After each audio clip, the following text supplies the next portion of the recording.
Bonne journée! Quelle joie de te retrouver et de te dire que tu appartiens à Jésus-Christ. Tu appartiens à Jésus-Christ. Mardi, je te parlais de ce courriel reçu de M. Ézéchiel C. Donc, la Poste, ça c'est en France. Monsieur de France qui a un surnom, ou je sais pas quoi, qui s'appelle Ézéchiel, qui est sûrement protestant, et qui réagissait avec amour et avec beaucoup d'honnêteté, je l'avoue, sur mes propos concernant Marie. Et c'est sûr que chez beaucoup de frères chrétiens, la place donnée à Marie par les catholiques, les cathos, c'est gros. Il dit, est-ce que c'est une autre évangile? Nul ne va au Père par Jésus. Il est le chemin, la vérité et la vie. Oui, il est la vie, une vie d'amour qui se donne à toi et qui attend ta vie. Dieu le Père a besoin de toi, il te désire.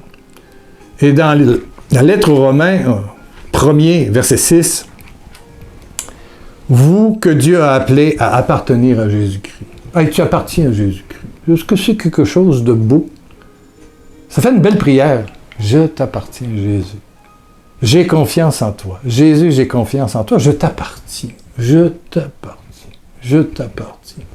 Il a payé cher, hein? Il a payé par son sang en croix. Dans un amour total, dans un je t'aime total. Amen, amen. Vous que Dieu a appelé à appartenir à Jésus-Christ. Allez, réfléchis un peu, c'est extraordinaire. Vous que Dieu a appelé à appartenir à Jésus-Christ. Romains 1, verset 6. Je réponds de nouveau et pour une deuxième fois à Ézéchiel que j'aime, que j'ai prié pour toi, Merci aux frères bon, ils ne sont pas catholiques, ils sont évangéliques, protestants, vous êtes plus bibliques à quelque part, mais c'est sûr qu'il y a toute une tradition dans les premiers siècles, 2e siècle, 3e siècle. On connaît par exemple la bonne Sainte-Anne, le bon Saint-Joachim, père et mère de Jésus. L'histoire arrive au 3e siècle d'un apocryphe. Bon. Un évangile qui n'a pas été retenu, il y en a eu une centaine.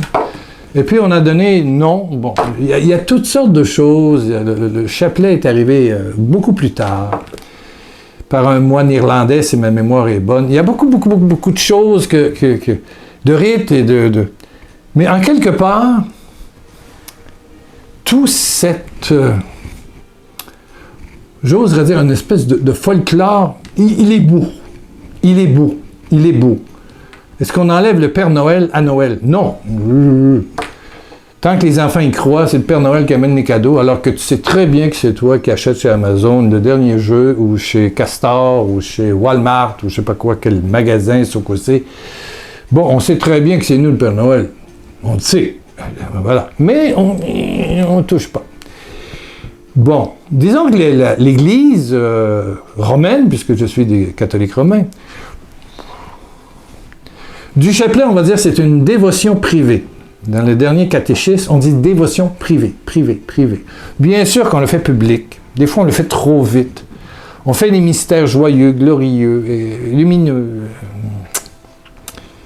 Tout ça, pour quelqu'un qui a la foi, là, ça garde le contact.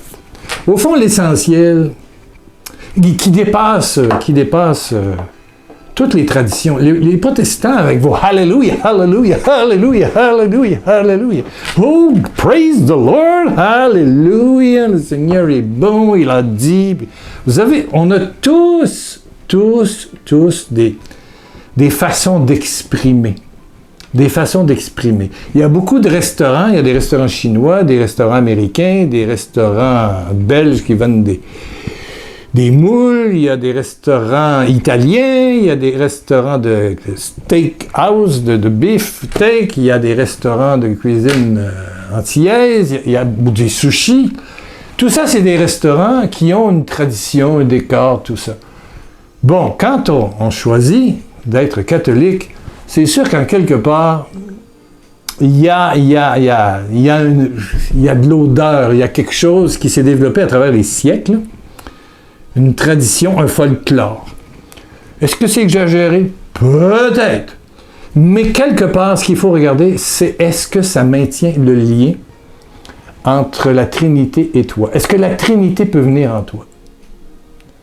Est-ce que de toi, la Trinité peut s'exprimer pour faire des signes et des miracles tels que Jésus? Le fameux verset, vous ferez des signes comme les miens. Non seulement tu reçois, et par le chemin qu'a pris par Marie, Jésus, ce qu'il a fait, la croix, évidemment, la flagellation, la résurrection, et puis la Pentecôte. Alléluia, 12 Pentecôte. Arrive. On y est, là. Je ne sais plus la date, mais on y est. Oui, mais cette Pentecôte fait que il y a d'autres Jésus qui continuent. Tu continues le ministère de Jésus. Marie l'a commencé, elle le continue. Jésus a un ministère de guérison, il combat le mal, ressuscite. Oui, Lazare, le fils de la veuve de Naïm. Qui d'autre aussi? Il en ressuscite 2 ou 3, c'est certain. Et puis lui-même va ressusciter. Et toi aussi, tu vas ressusciter. Et bien sûr, la vie éternelle vient en toi. C'est extraordinaire. Mais c'est sûr que pour Ézéchiel et pour tous les frères protestants et puis pour tous les catholiques, les cathos, quand on enlève un peu Marie, mais on ne peut pas enlever Marie, c'est impossible. Ça fait partie. Écoute. Sans Marie, il n'y a pas de nouvelle alliance.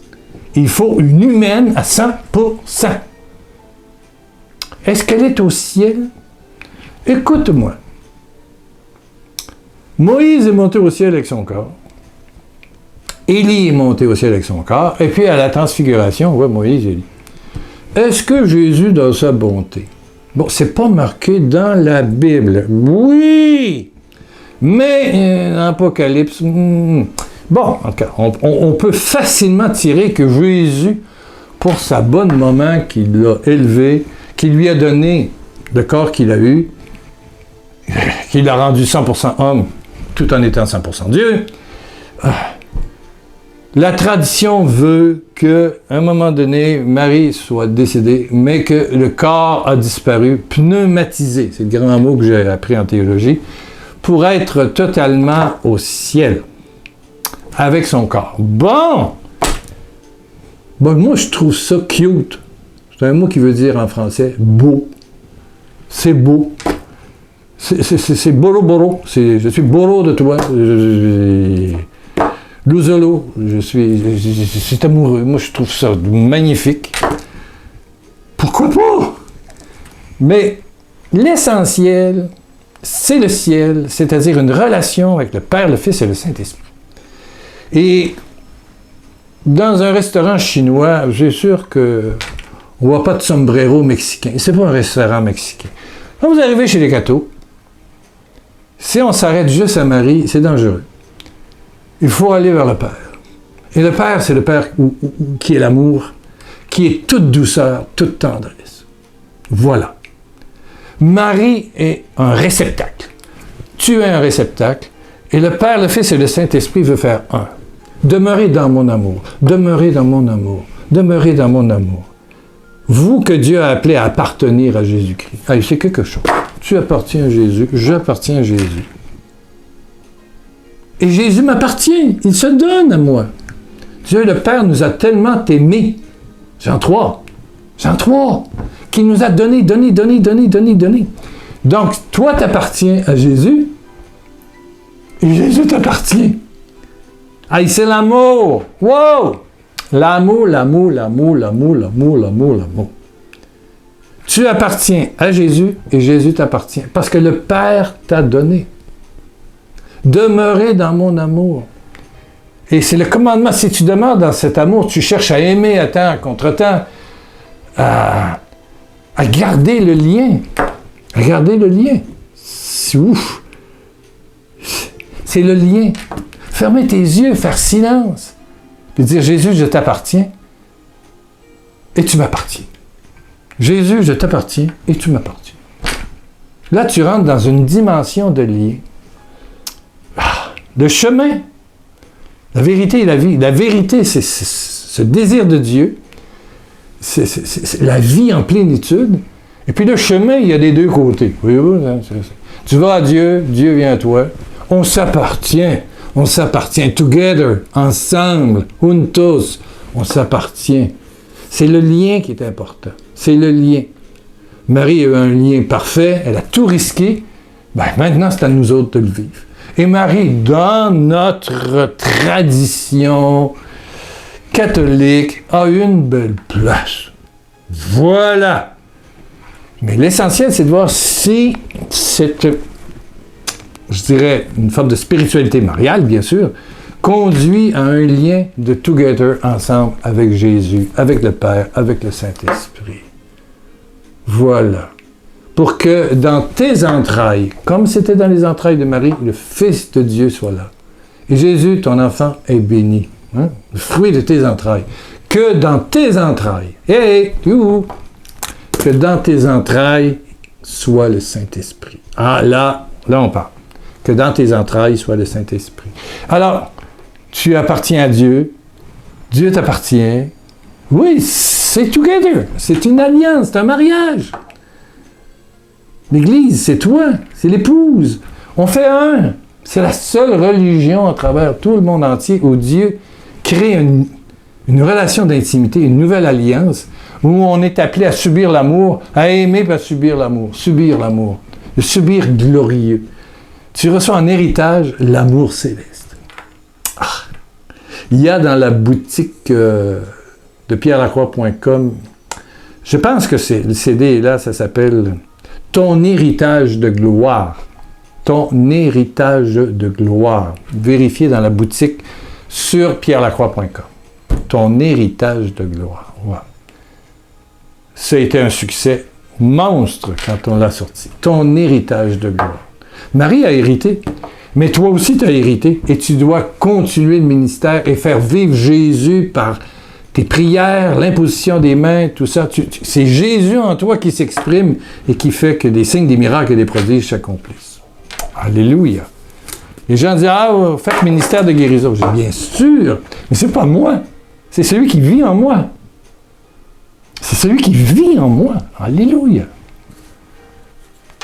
C'est pas le bout de bois ici, là, qui représente le moment où Jésus s'est offert. C'est l'agneau de Dieu. C'est par le sang de l'agneau que nous sommes guéris. Par ses meurtrissures, nous sommes guéris. Et c'est par notre prière que cette bénédiction se continue. Alléluia.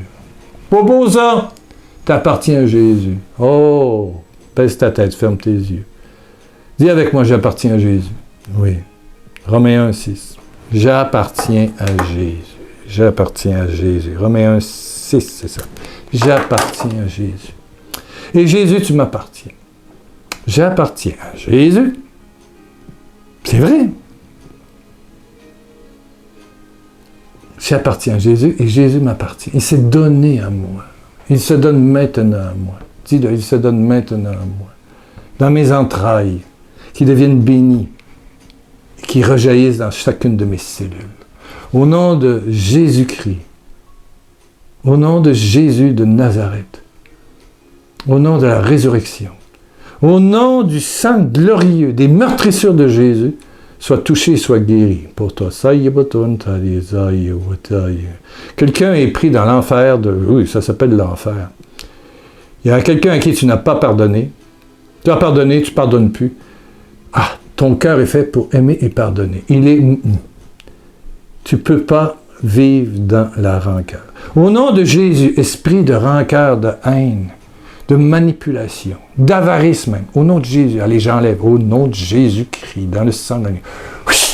Et tout ça soit brûlé au feu de Dieu, par le nom de Jésus, le sang de l'agneau, la victoire de l'agneau, dans la nouvelle alliance.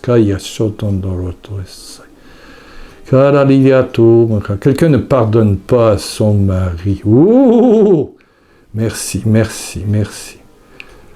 Oh, je vois des dizaines de personnes, l'histoire d'héritage, mon Dieu, qui est resté du vieux caca sur le cœur. Au nom de Jésus-Christ, que toutes ces rancœurs, que toutes ces colères, j'attache au nom de Jésus. Et on sort tout ça. Je fais le geste de toi et au feu de Dieu. Moi, je n'envoie pas ça en enfer, j'envoie ça au feu de Dieu. Ça ne revient pas. Oui, soyez déliés. Recevez la paix, recevez la miséricorde. Pardonnez comme Jésus a pardonné. L'homme ne vit pas d'argent. Recevez la paix. Le lien d'amour, le lien d'amour. Et beaucoup de personnes qui sont touchées par cette dose de miséricorde seront guéries de multiples maladies. Et je le dis, dans moins de 10 jours, il y aura un changement. Dans votre corps, dans votre esprit, dans vos émotions, dans votre sexualité, etc. Alléluia. Alléluia. Le cœur n'est pas fait pour avoir de la rancœur. C'est l'enfer. Le cœur est fait pour aimer, être en lien avec l'amour. L'amour est en toi, tu es dans l'amour. Amen. Bon, j'avais rien à dire, ça va bien. On est à 17 minutes. Donne un bisou au nom de Jésus. Ça se fait-tu? Bon, oui. On se retrouve mardi prochain.